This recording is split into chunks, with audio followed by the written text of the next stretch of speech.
Ladies and gentlemen, gather round. Something brand new is going down. He who has ears, let him hear, and God bless the child. Child, is parables now.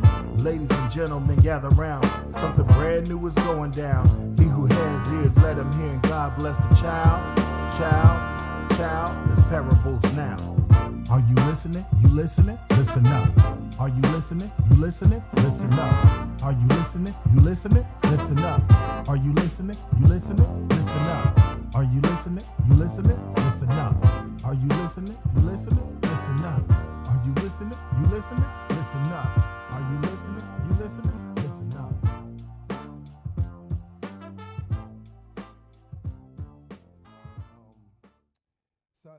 So my uncle, man, I want to start it off by, first of all, I want to set, the space. So when I pray, I kind of talk to God outside of everything but saying, a cuss word may slip out and I ask him like, God, I'm sorry. You know what I'm trying to say. I know you do. But help me to probably kind of explain it, a little better, even when I'm talking to you. Even though you know what I mean, help me to explain it a little better.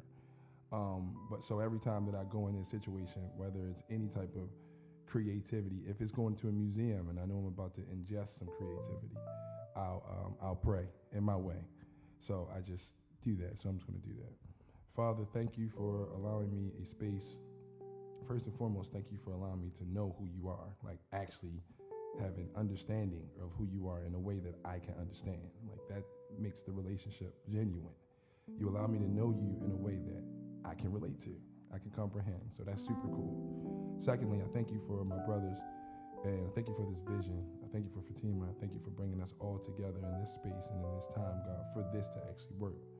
So God, as we move forward in this direction, I pray, God, that you would be with us, chill with us, be that big homie in the room that's okay, when he's speaking, we're all listening. And we thank you for this creativity. Thank you for putting us all in this space to where we can not only share it with each other, but we can share it through you. In the name of Jesus, I pray that you tell this story through me. Help me be just a backseat witness while you drive. In the name of Jesus, I pray, God. Amen. Yeah, man, my uncle, he is, when people pass away, we tend to say sometimes that we speak to them in past tense. But sometimes I feel like that can disable their legacy, what they actually meant by saying, well, this is what he did, in good ways and bad ways. It can be, well, this is what he would have done, so we're going to hold on to something that's old or antiquated. Or it can be, oh, this is what he was done, this is what you're doing wrong. And either way, when you speak of it in past tense, it takes away from the active life that it's trying to take, for the person. So I still recognize his legacy as alive, even if his physical man has kind of passed away. And I want to, first and foremost, dedicate this story to him, my uncle, Bishop Bernard Bragg. Yeah. And so the title for my story is, This Is Why I Believe in God. Okay. So I had the opportunity some years ago. I grew up in a Pentecostal setting, super staunch Pentecostal setting.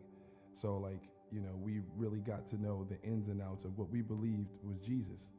In a lot of those elements, I still believe that. I'm not ashamed to say that. Maybe not subscribe to everything that comes with it, but I do believe a lot of the things, foundation things that I grew up on. So I grew up in that environment, but being the type of person that I am, I constantly challenged the norms, the social norms. My mother had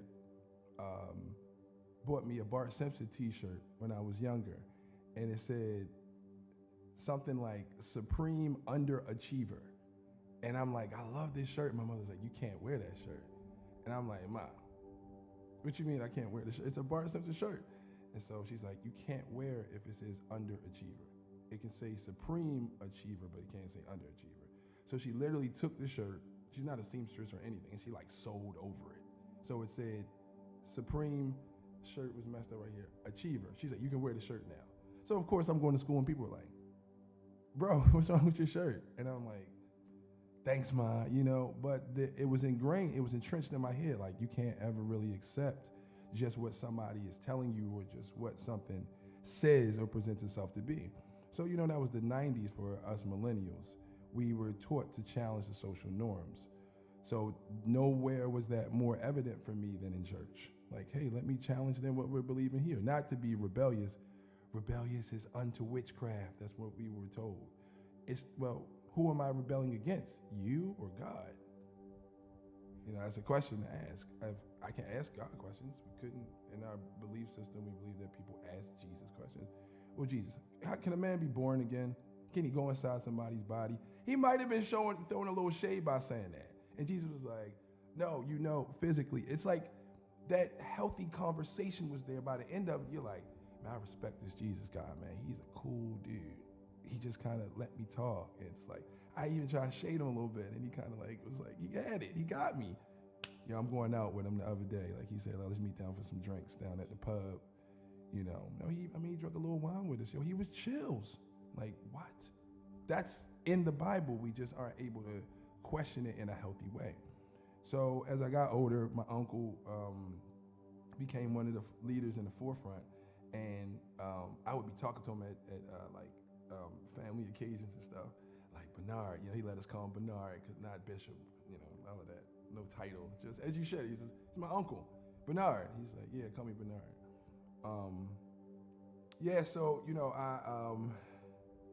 That's I asked her to stop recording because to me that was the church phase of my life. Growing up in church as a childhood, that's what it was for me. A struggle to blend the two societal norms that I was experiencing. I was growing up in a situation, like in a live situation, seeing it, smelling it, living it, breathing it. Like I was seeing it, but I couldn't come to a place that I knew had the truth and had safety and really talk about that real life. So I'm turning into a spiritual schizophrenic as a minor. Oh, he has ADHD. I wonder where it came from.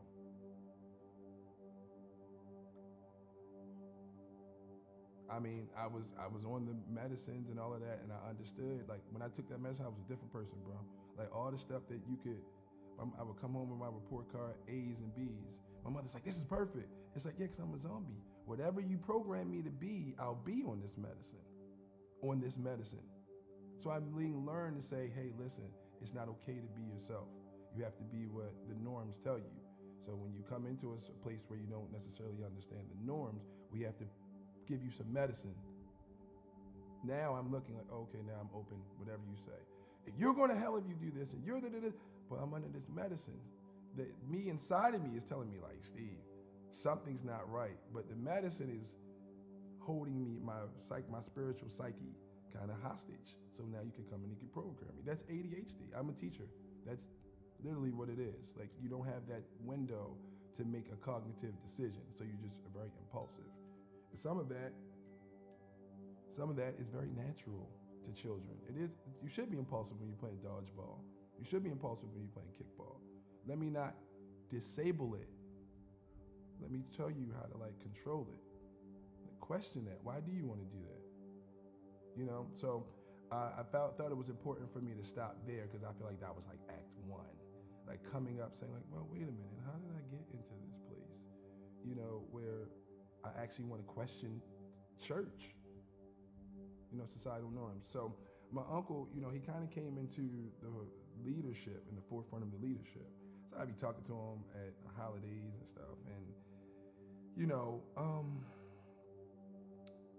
should I say rebellious? Not necessarily rebellious, but I was interested in the things that people were saying, hey, don't look at that. Not interested in it as I wanted to engage in it, but I wanted to understand it. What are the people that are involved with such things that we're saying stay away from? What are they thinking? To Syrians, America is the devil. You destroyed my whole community. Where I used to hoop, where I learned how to play basketball, it's no longer there anymore. It's a Starbucks. What's a Starbucks? You're the enemy.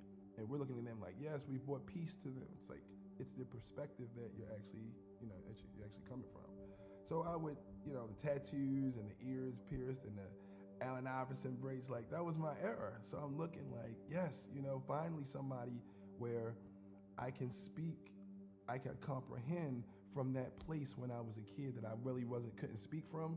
I'm seeing it everywhere, and it's the internet and free thought. This is who I really am. So if I'm really this, then there is a boatload of people that are probably feeling this way that really have no medium or no way of actually expressing that. They may not feel savvy enough or charismatic enough or intelligent enough or feel like they have the tools. And so I felt like I was speaking for them because those were the people that they were at the bars and the clubs and the places, they had the same thoughts, but they didn't know how to approach, how to find the answer. So, hey, look, well, let's get high. Let's get drunk. Like, let's fill it then with something. Let's disable that because I don't know how to respond to it. We're being taught if you know how to respond, drug it as a kid. If you don't know how to respond, go away to college. Okay, every single time that you're approached with, all right, it's time for me to address this. You need to get a job. You need to go back to school then maybe. Oh no, now it's time to have a wife and have kids. It's like, so when do I really get to address this? When I'm 40? Like, it's the reality that we live with. And so I felt like, I was speaking for those people. And I remember a young lady coming up to me, saying to me, and she grabbed my hand and she was just rubbing it. And this is a lady who I had known, I know her mom to this day, but she was always older than me. She's older than my older siblings that are 10 years older than me. And she was just like, please keep talking about stuff like this. Because the way people see me, she was like, I know what I am. I know what I've done. I think she had some substance abuse issues. And she was just holding my hand. It wasn't anything sexual or it was like hope. She was like, please keep telling. She's like, my mother just keeps telling me, come back to church. That's why this happened to you, because you left. And she's like, my mother doesn't understand. It's just so much more to life and how we can be helping people. That lady died like a month later. She choked on a piece of steak. Something crazy. I'm like, oh my goodness. Right before she passed that, hey, take it forward. You got to take it forward. You got to take it to people that can actually understand it. And that may have been her contribution. That might have been what she added.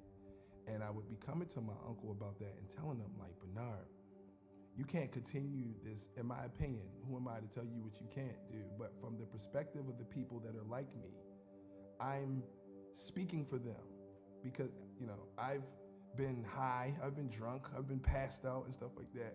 But for whatever the reason, there's something within me that's kept me separated enough to be like, hey, look, I got to speak for this group, okay? So we got to be able to question that. And he's like, I understand, I get it. But he came from a lot of those traditions too, that can be very hard to break. So he started, I believe, trying to filter and translate certain stuff through me, which again is now starting to be good and bad. So now I re-enter into that church realm with a different role function now. It's almost like vice president of operations. It's like he's the CEO of the team, but this dude kind of like, he knows the cafeteria workers, he also knows the players. He's at the bar mitzvahs, he's also at the club when it's signing, he's there for the Nike. All the ins and outs. So I was learning stuff that was like, my mind was going like it was exploding while I'm finding out these new things. Like, what? So it was like almost like all of the stuff that I had grown up questioning, like, well, it seems this way. Nope. No, well, that's you and your spirit is off and da-da-da. It was actually true. It's just the way that it was translated. I was going at it for the best, the what is it, that saying, the closest, the shortest route to a distance is a straight line. I was going straight line. They were doing like hexagon, octagon, like, but that never gets back to the same point. It's just like, it just creates a box or a shape that is enclosed. You enclosed the problem. You didn't get to it. A line goes right at it, but that cuts through whatever else is there. That cut is painful. Some people would prefer to be shot than to be cut. You know what I'm saying? So that cut is very painful. So again, and I'm definitely, this story is just so powerful to me. So my uncle, he's like, hey, you know, I want you to start going to these different places and meeting these people and doing these workshops. And they were telling me some honest things. I would pull out a camera and like, let's document this. They'd be like, let's keep this off camera. It constantly was coming back to, Stephen, you find a way to put this out. So in some ways, it was scapegoating. Like I was, oh, well, he'll say it, even if it doesn't represent me. So yeah, I have no problem speaking for a homosexual man. Like I'm not homosexual. Not saying anything about whether it's right or wrong. I'm saying that's not me. However, I'll advocate for somebody that's not me any day of the week. That can be a very consuming thing, okay, for a number of reasons.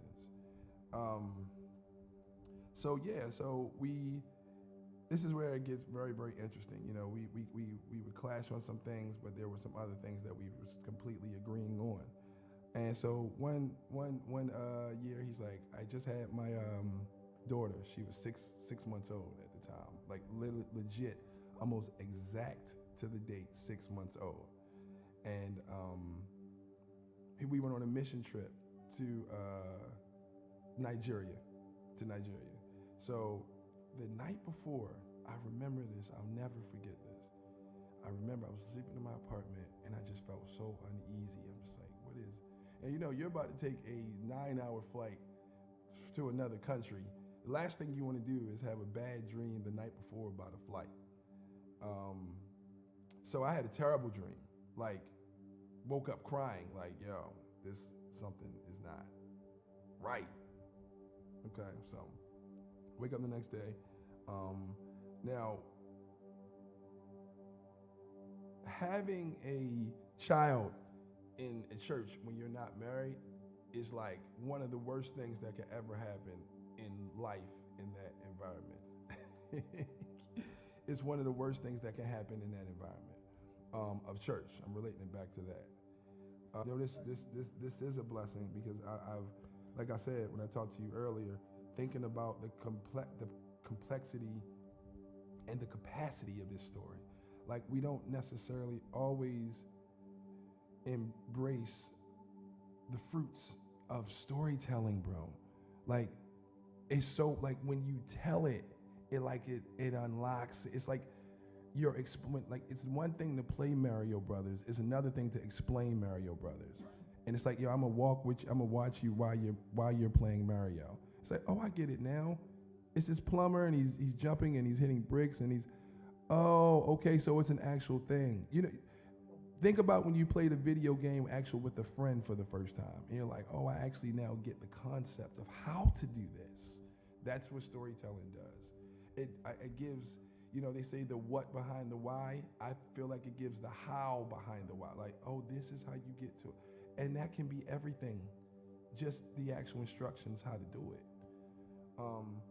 So yeah, my daughter was 6 months old at the time, and like I said, you know, coming from a churchy Family, having a kid out of wedlock, it's like, oh my gosh, I cannot believe you did that. You know, and so I was, see, the paradoxical nature of it was, it happened while I was learning the truth about everything. So it's like I'm right in the middle of finding out what's real while experiencing my own version of real. And it almost came across as if you can be this real, but you can't be that real. Now that you've kind of stepped over here, it's like that from Goodfellas, that scene with Paul, he's like, now I got to turn my back on you. Like, because of this? But this exists over here. How, if this took place, like I remember saying to somebody, so if I just hadn't had a child, what would have happened? Oh, there would have been nothing to punish then.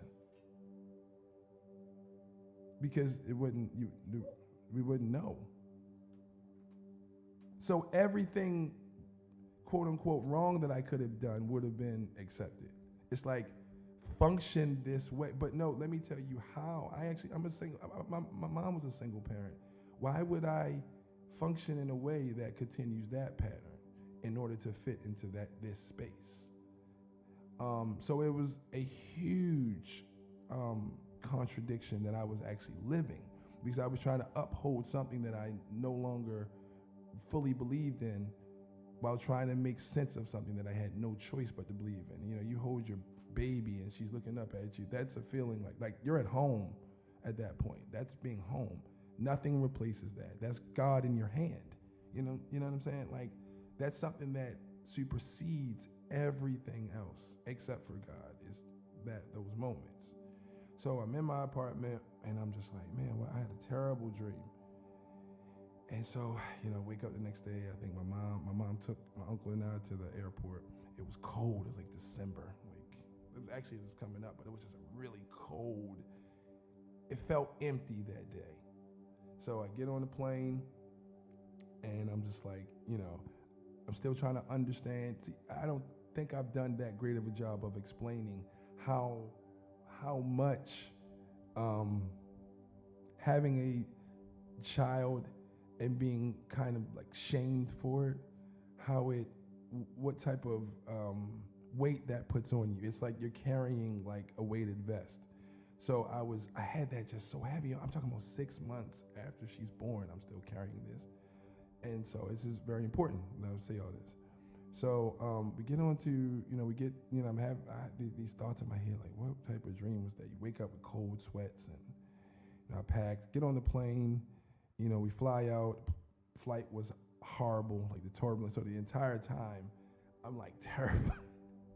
I'm thinking like, oh God, if you land this plane, I promise you, these are the things I'm gonna stop doing. And I'm still making those promises to God, like to stop doing those things today. So we get there. First night, the flight was great. I should just say that. So that was kind of a build up to it was a scary dream I had that led up to being, we arrived there. You get out at Nigeria. Now, I've been to Africa before, and I've been to different African countries, but Nigeria is just different. It was different because one thing about Africa, it's the only place I've ever been where I felt immediately at home. Like, if I was to walk on Park Heights in Baltimore, like I'm around Park Heights, I've been around there so most of my life. There's never going to be a time, I think it would be very weird for me if there was a time where I didn't feel like I had to look over my shoulder in some capacity, just because that's always been the climate. Anybody that's around there, most people would say the same thing. I didn't feel like that in an alien country, this is not my home, quote unquote. I don't even know how to explain that. But I stepped there and literally, I don't know why I did this, but I took my shoes off and was just like, I just want my feet to it's like something told me, like, yo, put your feet on this ground. And when I did, I felt like I was activated. So when I got there, I first want to say that about there, it's an amazing, amazing place that I think that if our young men had a chance to go to, it would completely change their perspectives on a lot of things. So I got there and I didn't feel any type of way. When people say, like, you get to Africa and you're just, no, I felt welcome there. So when we got there, I think that, another thing that we don't realize is how many blacks, Africans, anyone that's descended from Africa, we don't always understand how, our brothers and sisters are living. And when I got there, their major airport looked like a warehouse. Like, it did not look like a country befitting of 250 million people. Very intelligent people, very creative people. So we got there. My uncle was very fair-skinned. He's very light-skinned. So he stood out. So we had like a police escort, and they're walking us through, and they're just, people are just kind of staring as we going by. So we walk out into a sea of people, bro, like a sea of people. And I'm just looking like, wow. So they're all just kind of like, it's like a kind of a hush came over, like, because they were thinking like, oh, this must be people with money. So we get like in a taxi, and there's no street lights. When I was there was no street lights. It was all governed by, now this was 2013. It was all governed by the military, a military state. So you see these guys with M16s, and they're like pulling people like, come on, come on. And it's like, you're looking like, man, what is that flickering light over there? They're like, oh, that's a community. It's a candlelight. Like, a community? How many people are there? Like, it's a community. Like, the apartment building, like, their generator went out, then the power is completely out until it comes back on. So I'm like, wow, so it's really dark. And when we get to our hotel, we had whoever got us in, great people. We had some great guides. They had scanned something, and you hear like this garage door. It's like real high security. And we go in, it's like a 4-star hotel, but to us it would be like a Ramada maybe.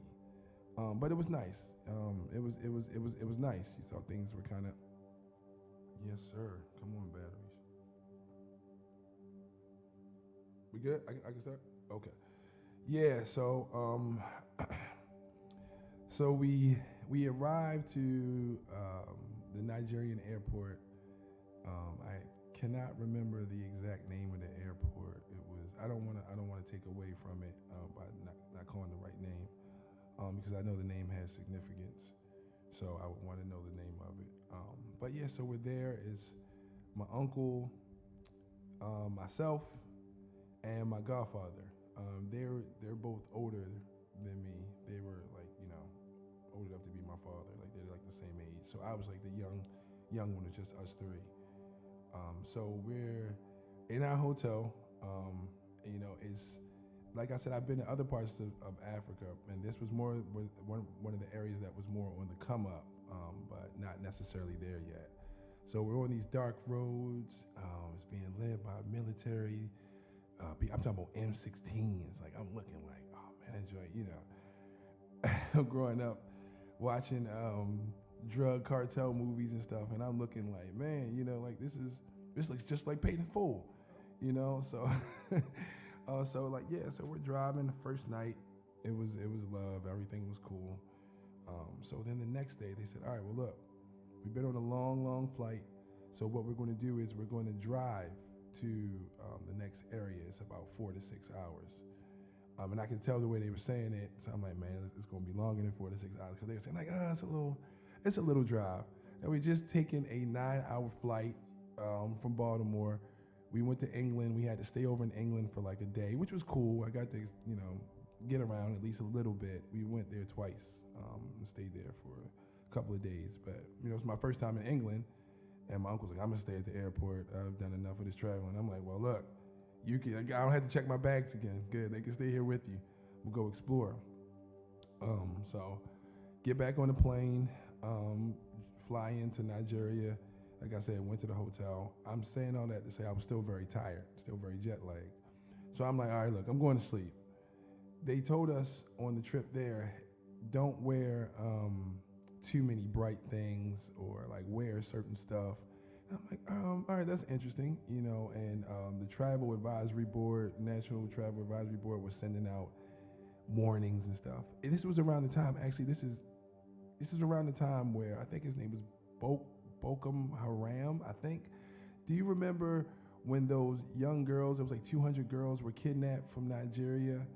It was a huge, like, human crisis. Like, 200 girls were stolen from, like, villages and communities all around North Carolina, Nigeria. They were, I remember the number 200 girls. They kept pushing 200 girls were kidnapped from communities and villages around Nigeria and taken to a more hostile point. What I came to understand more through research was that hostile area was governed primarily by, I hate to get into this because I'm not on one side or the other, but there's a huge conflict between Muslims and Christians, and this was a more Muslim area.